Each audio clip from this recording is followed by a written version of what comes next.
ഇന്നത്തെ ജീവിത സാഹചര്യത്തിൽ വളരെയധികം ആളുകളെ അലട്ടുന്ന ഒരു പ്രശ്നമാണ് സൈനസൈറ്റിസ്. ഇനി എന്താണ് സൈനസൈറ്റിസ് എന്ന് നോക്കാം. സൈനസ് എന്ന് പറയുന്നത് ഒരു തലയൊട്ടിയിൽ എല്ലുകളുടെ ഇടയിൽ ഒരു എയർ ഫിൽഡ് ക്യാവിറ്റി, അതായത് ഒരു എംപ്റ്റി സ്പേസ് ആണ്, ഒരു അറ, അതിനെയാണ് സൈനസ് എന്ന് പറയുന്നത്. ഈ ഒരു സൈനസിൽ ഉണ്ടാകുന്ന കഫക്കെട്ടിനെയാണ് സൈനസൈറ്റിസ് എന്നും പറയുന്നത്.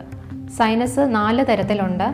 അതിൽ പ്രധാനമായിട്ടും പുരികങ്ങളുടെ സൈഡിലായിട്ട് വരുന്നത്, നെറ്റിയിൽ വരുന്നതാണ് ഫ്രോണ്ടൽ സൈനസ്.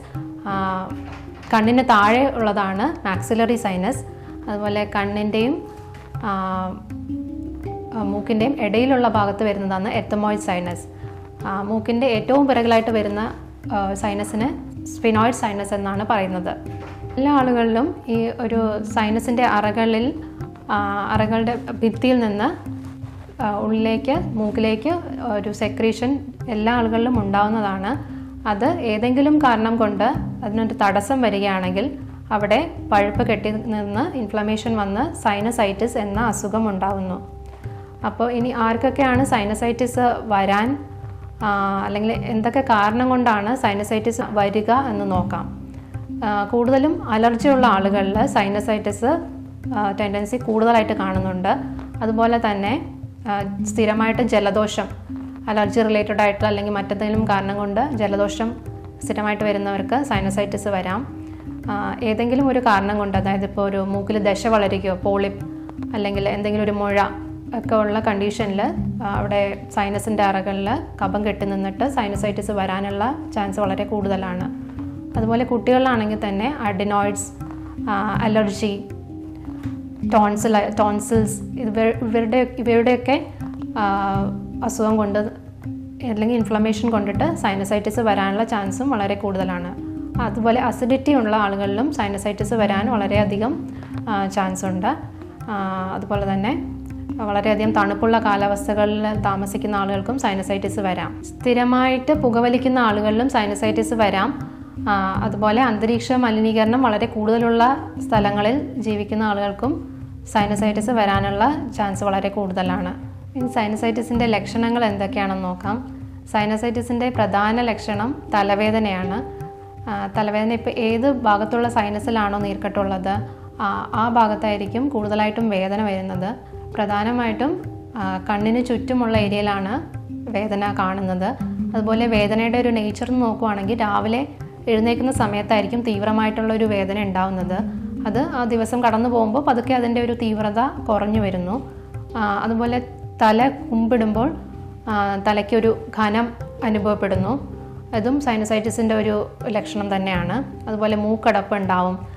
മൂക്കിൽ നിന്ന് കഫം, വായ്ക്കൂടി കഫം സ്ഥിരമായിട്ട് വരും. ഒരു ശക്തമായിട്ട് ഒരു ബ്രെത്ത് എടുത്തു കഴിഞ്ഞാൽ തന്നെ വായ്ക്കൂടി കഫം വരുന്ന ഒരു ടെൻഡൻസി ഉണ്ടാവും. കഫത്തിന് ചിലപ്പം രക്തം മിക്സ് ചെയ്തിട്ടും കാണാറുണ്ട്. ചില ആളുകളിൽ സ്മെൽ സെൻസേഷനും വളരെ കുറവായിരിക്കും സൈനസൈറ്റിസ് ഉള്ള ആളുകളിൽ. അതുപോലെ പല്ല്, മോണ തുടങ്ങിയ ഏരിയകളിലും വേദന ഉണ്ടാകാനുള്ള സാധ്യതയുണ്ട്. സൈനസൈറ്റിസിന് ആയുർവേദ പ്രകാരം വളരെ നല്ല ചികിത്സയാണ് കണ്ടുവരുന്നത്. അതിൽ പ്രധാനമായിട്ടും ഇപ്പോൾ ഒരു അക്യൂട്ട് സ്റ്റേജിലുള്ള തുടക്കത്തിലൊക്കെയുള്ള ഒരു സൈനസൈറ്റിസ് ആണെങ്കിൽ ചെറുതായിട്ടൊന്ന് ആവി പിടിക്കുകയോ അല്ലെങ്കിൽ ആൻറ്റി ഇൻഫ്ലമേറ്ററി ആയിട്ടുള്ള ഏതെങ്കിലും തുളസിയില, മഞ്ഞൾ തുടങ്ങിയ മെഡിസിൻസ് ഇട്ടിട്ട് ആവി പിടിച്ചാൽ തന്നെ കഫം നന്നായിട്ട് പോകുന്നതാണ്. അതുപോലെ തന്നെ ആ ഒരു സൈനസിൻ്റെ അറകളിലുള്ള നീർക്കെട്ടും കുറഞ്ഞു വരും.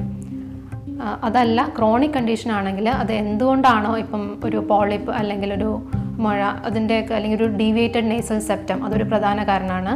അപ്പോൾ ആ ഒരു കണ്ടീഷൻസ് ഒക്കെ ആണെങ്കിൽ അതിൻ്റെ ഒരു കറക്ഷനോടുകൂടിയാണ് ഈ ഒരു സ്ഥിരം ആയിട്ട് വരുന്ന മൂക്കടപ്പും സൈനസും പ്രോബ്ലവും മാറാൻ സാധിക്കുന്നത്. ആയുർവേദത്തിലെ ഒരു പ്രധാന ചികിത്സയാണ് സൈനസൈറ്റിസിന് ചെയ്യുന്നത് നസ്യം എന്ന് പറയും. നസ്യത്തിനോടൊപ്പം തന്നെ ധൂമപാനം എന്ന ട്രീറ്റ്മെൻറ്റും വളരെ എഫക്റ്റീവാണ്. മൂക്കിലേക്ക് തുള്ളികളായിട്ട് മെഡിസിൻ ഓയിൽ ഒഴിക്കുന്ന ഒരു ട്രീറ്റ്മെൻറ്റാണ് നസ്യം. ഇത് കഫത്തിനെ അലിയിച്ചു കളയാനും കഫക്കെട്ടും മൂക്കടപ്പും മാറാനും വളരെ എഫക്റ്റീവാണ്. സൈനസൈറ്റിസ് ഉള്ള ആളുകൾ എന്തൊക്കെ കാര്യങ്ങൾ ശ്രദ്ധ വെക്കണം എന്ന് നോക്കാം. മെയിനായിട്ടും ഒരു കഫം അടിഞ്ഞുകൂടുന്ന ഒരു കണ്ടീഷനാണ്. അപ്പോൾ തണുത്തതായിട്ടുള്ള ആഹാരങ്ങൾ ഫ്രിഡ്ജിൽ നിന്ന് ഡയറക്റ്റ് എടുത്ത് കഴിക്കുന്നത് അല്ലെങ്കിൽ വളരെ തണുപ്പ് കൂടിയ ഭക്ഷണങ്ങൾ എല്ലാം അവോയ്ഡ് ചെയ്യണം. അതുപോലെ പാലുൽപ്പന്നങ്ങളെല്ലാം വളരെ മിതമായ രീതിയിൽ മാത്രമേ ഉപയോഗിക്കാൻ പാടുള്ളൂ. അതുപോലെ പകലുറക്കം അവോയ്ഡ് ചെയ്യണം. പിന്നെ ധാരാളമായിട്ടും വെള്ളം കുടിക്കണം.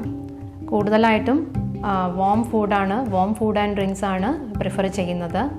അതുപോലെ തണുത്ത കാലാവസ്ഥ, AC തുടങ്ങിയവ മിതമായിട്ട് തന്നെ യൂസ് ചെയ്യേണ്ടതാണ്. സൈനസൈറ്റിസിന് ആയുർവേദ പ്രകാരമുള്ള മെഡിസിൻസും കഷായവും എല്ലാം അവൈലബിൾ ആണ്. അപ്പം ഒരു ഡോക്ടറിൻ്റെ നിർദ്ദേശപ്രകാരം മാത്രം അവ ഉപയോഗിക്കുക. അതുപോലെ തന്നെ ഡയറ്റും ഒരു വിഹാരങ്ങളും കറക്റ്റായിട്ട് ഫോളോ ചെയ്ത് കഴിഞ്ഞാൽ വളരെ നല്ല റിസൾട്ട് തന്നെയാണ് സൈനസൈറ്റിസിന് കിട്ടുന്നത്.